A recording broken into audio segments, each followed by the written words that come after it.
the interesting thing about As It Happens and being able to do interviews is that it was a call-out show. Nobody came, or hardly ever came into the studio. Right. You went out. Right.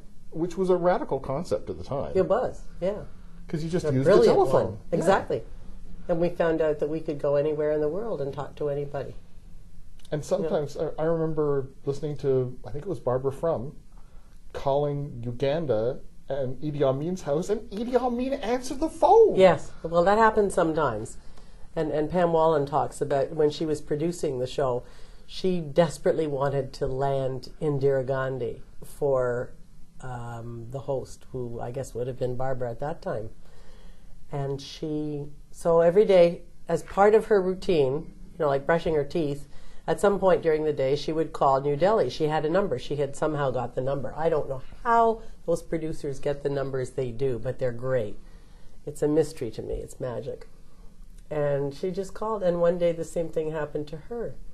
Somebody picked up the phone and said, hello. She said, I'm calling from Canadian Broadcasting, and my name is Pam Wallen, and we would love to get an interview with Prime Minister, President, was she? Prime Minister Gandhi. And there was a pause, and she said, when would you like to talk to me? Now. Yeah. You run into the studio. And is that what happens? Is they make a connection and they just, like, what do they, ring a bell, or does someone just, like, scream and you just run? And you have this story meeting in the morning, and I attend the meetings. I always attended the meetings so that I would sort of know what might be coming down the pipe that day, and know why and get the background for the stories. And then you collect as much information as you can about all the things that go on the chase list, all the people they're going to try to reach that day. And it's always 2 or 3 times longer than what you'll end up with, because, a lot of people aren't in when you call. But when they are in, then they'll just say, sometimes they'll try to say, well, we'd like to do this interview in an hour. And then the producer will come in and give you a heads up. But sometimes they just say, well, do it now. I need to do it now. So then in you go. What must really wreck your mind, or really make your day, I'm not sure which, is going from a gut-wrenching thing like a mine disaster or something, huge human tragedy, to like a talking parrot. Yeah. And how do you twist your mind around to go from the sublime to the ridiculous? Well, luckily it doesn't actually all happen in that hour and a half, because it might be it might leave you quite a mess, a schizophrenic mess, if you actually had to do it in that hour and a half. But as I say, you do the interviews, you would record them, most of them during the day, so there's a little bit of space. But still, some days you're doing 7 interviews in a row between 2 o'clock and 4:30, and there is a lot of turnaround. And I guess that's why I don't have such a good memory. Because it just came at you so fast. Well, because you just, as soon as you've finished one, you sort of go, okay, erase that and clear your mind for the next thing, which is completely different. You remember Monty Python? Mm-hmm. Now for something completely different.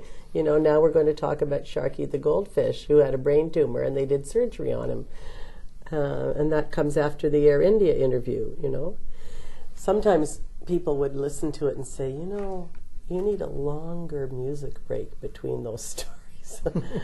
I'm not sure we can turn around as fast. You're still thinking about that first story, and the second one's halfway through before we've cottoned on to the fact that before we've been able to absorb anything new. It's all of those things that make up the show. It's not just a bunch of interviews. It's everything that goes into it. And it's the humor and the effort and the wit and the knowledge of 15 people, not just Barbara and me or Carol and Barbara either. It's all of the producers who put in their 2 cents worth that day. It all gets on the air. And the reason it's not copied is because very few institutions can afford to put that much effort into one radio show. It pays off, but you just can't do it everywhere. Yeah, it's expensive. Yeah, that's a lot of people. Yes. I've worked in commercial radio where, I have 2 people putting the whole thing together, or one. Yeah. That's right. Yeah. No, but this is where, if I may say so, this is where CBC money gets really well spent, because it takes that many people You know, they'll say it takes a village to raise a child. It takes a little village of people to put a show like that together. You hear that theme play, you get, it's like, well, why don't you just go back to the guest host once or twice? Yeah. No, the theme is very sexy. I like it. You still ever get the notion of just, you know, it's like, well, you know, if Carol's sick and you need somebody, and well, maybe someday. Yeah. Well, it was a pleasure listening to you, and it's a great book, a lot of fun. Thank you. And 40 years as it happens. 40 years. They're celebrating their 40th anniversary in November this month. Wow. It's just great. Yeah. The book is The As It Happens Files, radio that may contain nuts. I've been speaking with the author and former host of As It Happens, Mary Lou Finlay, and The As It Happens Files, published by Knopf Canada.